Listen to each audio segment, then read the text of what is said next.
Hello friends, मैं आपकी दोस्त निशा मिश्रा आप सभी का बहुत बहुत स्वागत करती हूँ आपके मार्गदर्शन चैनल में। आप सभी स्वस्थ रहें और एक बेहतर भविष्य की तरफ आगे अग्रसर हों। इन्हीं सब शुभकामनाओं के साथ हम आज एक नए विषय को लेकर के आए हैं। उस विषय का नाम है कि हम क्यों फ़ीस दें, क्या ज़रूरत है हमें स्कूल को फ़ीस देने की। आज ये एक ऐसा विषय है जो हर परिवार में एक चर्चा का विषय बना हुआ है कि हमें स्कूल प्रशासन को क्यों फ़ीस देनी चाहिए। हमारा बच्चा स्कूल तो जा नहीं रहा है, बच्चों को स्कूल में बिल्कुल भी नहीं पढ़ाया जा रहा, तो हम क्यों फ़ीस दें। इस विचारधारा को एक दूसरे संदर्भ से या दूसरे दृष्टिकोण से समझने की कोशिश करिए कि बच्चा स्कूल नहीं जा रहा है, पर स्कूल की तरफ से बच्चों को ऑनलाइन क्लासेस के माध्यम से शिक्षित करने का कार्य निरंतर चलाया जा रहा है, शिक्षित किया जा रहा है। इस संदर्भ में कॉन्वेंट स्कूल भी अपना पूरा कार्य कर रहे हैं, प्राइवेट स्कूल अपना भी पूरा कार्य कर रहे हैं और साथ ही साथ गवर्नमेंट के तरफ से चलाए जाने वाले स्कूल भी बेहतर शिक्षा के लिए निरंतर प्रयास कर रहे हैं। शिक्षा के क्षेत्र से जुड़ा कोई भी व्यक्ति कोई कमी नहीं कर रहा है ताकि आपका एक बेहतर भविष्य हो सके। कोविड-19 के दौर में आपने देखा होगा कि इस समय बहुत सारी चीज़ें ऐसी हैं जो बंद हो चुकी हैं। नए टीवी सीरियल नहीं आ रहे हैं, उनके आगे के एपिसोड्स नहीं बन पा रहे हैं, मगर हमारा जो शिक्षा जगत है वो निरंतर प्रयास कर रहा है कि हमारे टीचर्स एक अच्छा कंटेंट अपने बच्चों को दे पाएँ, उनके साथ पहले जैसी बॉन्डिंग बना सकें, उनकी हेल्प कर सकें। इसलिए वो लगातार पढ़ा रहे हैं, रिकॉर्डेड कंटेंट अपने बच्चों को दे रहे हैं। तो हम इस बात के लिए तो नहीं शिकायत कर सकते कि एक शिक्षक ने अपने व्यवसाय के प्रति ईमानदारी नहीं बरती है। वो पूर्णतः ईमानदार हैं। अब उनकी इस ईमानदारी का परिणाम देना या उनके इस कार्य की सराहना करना हमारा कार्य है, क्योंकि वो शिक्षित तो हमारे बच्चों को कर रहे हैं, वो हमारे बच्चों का मार्गदर्शन कर रहे हैं। ये कह देने से काम नहीं चलेगा कि कोविड-19 के दौर में 1 साल के लिए पूरी तरीके से पढ़ाई बंद कर देनी चाहिए। आप पढ़ाई अगर बंद कर देते हैं तो इसका समझ रहे हैं प्रभाव क्या पड़ेगा। बच्चे जिस विकास कर्म में आगे बढ़ रहे थे वो विकास कर्म रुकेगा, और रुकेगा ही नहीं, कहीं ना कहीं कुंठित भी होगा। कुंठित इसलिए होगा क्योंकि उन्हें अपनी एनर्जी को यूज़ करने का कोई साधन नहीं मिलेगा, और जब वो अपनी एनर्जी यूज़ नहीं कर पाएंगे तो गलत जगह पे चीज़ें करेंगे, बदमाशियाँ करेंगे, शैतानियाँ करेंगे और अपने बचपन को बचपन की तरह नहीं जिएंगे। कुछ गलत हरकतें करने लग जाएंगे कि स्टडी से मन उनका हटने लगेगा। ऐसा आप खुद भी ऐसा अनुभव करिए कि अगर आप अपने बच्चे को लगभग 2 महीने नहीं पढ़ाते हैं तो उससे क्या आपका बच्चा चीज़ों को भूलता नहीं है। अध्ययन का या शिक्षा का एक बहुत बड़ा आधार है बार बार अभ्यास करते रहना। जब हम बार बार अभ्यास करते हैं तभी वो चीज़ें हमें कंठस्थ होती हैं और हमें याद होती हैं, और उस चीज़ का हम अपने व्यवहारिक जीवन में प्रयोग कर पाते हैं, उस ज्ञान का हम उपयोग कर पाते हैं।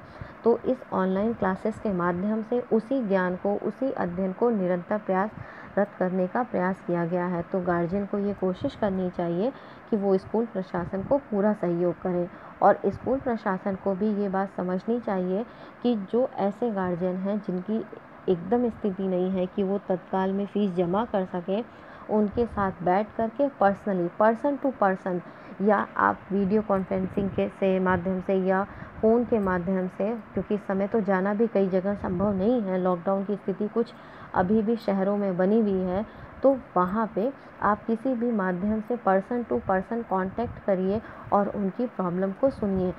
जहाँ जो माता पिता सक्षम हैं, जो इस समय काम कर रहे हैं, जो इस समय आगे आ रहे हैं, उन्हें स्कूल प्रशासन को पूरा सहयोग करना चाहिए, और जो इस तरीके से पूरी तरीके से सक्षम नहीं हैं, उन्हें स्कूल प्रशासन को प्रयास करना चाहिए कि वो सक्षम बने, उन्हें थोड़ा और समय दिया जाए, उनके साथ और कुछ अन्य विकल्प लेके आया जाए। जैसे कि आप देखेंगे कि उत्तराखंड में हुआ है, उत्तराखंड में वहाँ के हाई कोर्ट ने कहा कि स्कूल फ़ीस जो ली जाएगी उसका निर्धारण वहाँ की राज्य सरकार करेगी।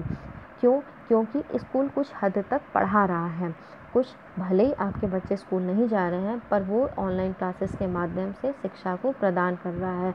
तो स्कूल प्रशासन अपने इस संदर्भ को ध्यान में रखते हुए अपने इस कोविड-19 के दौरान जो उनके खर्च कम हुए हैं, उन खर्च को जो फ़ीस के माध्यम से वो लेते थे उसको लेस करके अब कोशिश करके ट्यूटोरियल जो एक्सपेंसेस आते हैं, यानी शिक्षा के दौरान जो खर्च आ रहे हैं उन्हीं को वो फ़ीस के माध्यम से ले, जिससे गार्जियन के ऊपर से भी बर्डन कम होगा और गार्जियन प्रोत्साहित होंगे कि नहीं, हमें अब स्कूल में फ़ीस जमा करनी चाहिए।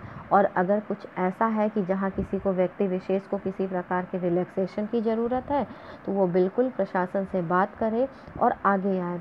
देखिए, इस दौर में एक चीज़ और भी हो रही है शिक्षक के साथ कि अगर उन्हें इस तरीके का माहौल नहीं मिल रहा है तो वो किसी दूसरे व्यवसाय की तरफ आगे बढ़ रहे हैं। वो इस व्यवसाय को छोड़ करके जा रहे हैं।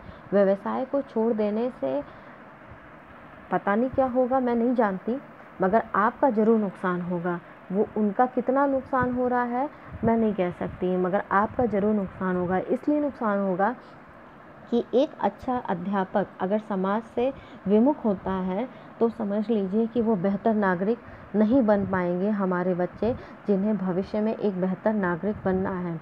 तो मेरी आप सभी से गुजारिश है कि स्कूल प्रशासन और हमारे गार्जियन दोनों एक साथ सामने आएँ और एक दूसरे को कोऑपरेट करें। जहां आपकी समस्या है वो आप उन्हें बताइए और उनकी समस्या वो आपको बताएंगे, जिससे कि इस कोविड-19 के दौर में भी हमारा शिक्षा का कार्य निरंतर चलता रहे। शिक्षा का कोई भी चीज़ किसी भी प्रकार से नहीं रुकना चाहिए, वो उसको निरंतर चलना चाहिए। जैसे कोविड-19 के दौर में हमने खाना खाना नहीं बंद किया, उसी प्रकार से हमें शिक्षा को भी बिल्कुल बाधित नहीं करना है। अपने बच्चों को अब और ज़्यादा शिक्षित करना है, क्योंकि आप ये चीज़ अनुभव करेंगे कि इस दौरान में कुछ ऐसी महिलाएं थीं जो वर्किंग लेडी थी, वो अब घर पे हैं। कुछ ऐसे लोग थे जो वर्किंग मैन थे, जो अब घर पे हैं। उन्हें अब अपने बच्चों को समय देना चाहिए, उसका पूरा उपयोग करना चाहिए कि उनके बच्चे ज़्यादा से ज़्यादा शिक्षा ग्रहण कर सके बिना किसी तनाव के। क्यों? क्योंकि ये भी चीज़ आपको याद रखनी होगी कि इस दौर में हम उन्हें 24 घंटे नहीं पढ़ा सकते। उनके समय का एक बेहतर उपयोग करें और स्कूल को सहयोग करें। अगर कोई शिकायत आपको लगती है कि ये पर्टिकुलर कंटेंट सही नहीं पढ़ाया जा रहा है, ये चीज़ें नहीं हो रही हैं, तो स्कूल प्रशासन से बात करिए, अपनी बातों को कहिए। और स्कूल प्रशासन को भी निरंतर प्रयास करना चाहिए कि वो अपने गार्जियन से फीडबैक लेता रहे, जिससे कि अब उन्हें किन चीज़ों में सुधार करना है ये बातें सामने निकल के आएँ। मेरा ये जो विचार है कि हमें क्या करना चाहिए, हमें क्यों फ़ीस देनी चाहिए, क्यों नहीं देनी चाहिए, क्या हो रहा है शिक्षा से संबंधित, इन सभी विषयों से अगर आप सहमत हैं तो प्लीज़ अपनी विचारधारा को हमारे समक्ष रखिए। शिक्षा जगत के लोगों ने बहुत सहयोग किया है इस कोविड-19 के दौर में। आपको मैं बताऊं कि कुछ ऐसे सरकारी अध्यापक भी हैं जिन्होंने अपनी सैलरी का बहुत बड़ा भाग अनुदान में भी दिया है। गवर्नमेंट ने जो डिडक्शन किया वो एक अलग की चीज़ है, बट उन्होंने स्वयं से भी बहुत बड़ा अनुदान दिया है। इसलिए उनके इस कार्य की सराहना करनी चाहिए और हमें उनका पूरा सहयोग करना चाहिए और स्कूल प्रशासन को भी गार्जियन का पूरा सहयोग करते हुए शिक्षा जगत को एक नए आयाम पे ले जाना चाहिए। इसी विचारधारा के साथ अपनी बातों को विराम देते हुए एक नए विषय के साथ हम आपसे फिर मिलेंगे। लाइक करिए, शेयर करिए और सब्सक्राइब करिए। आपके जो भी कमेंट हो वो मुझे भेजिए। बहुत बहुत धन्यवाद।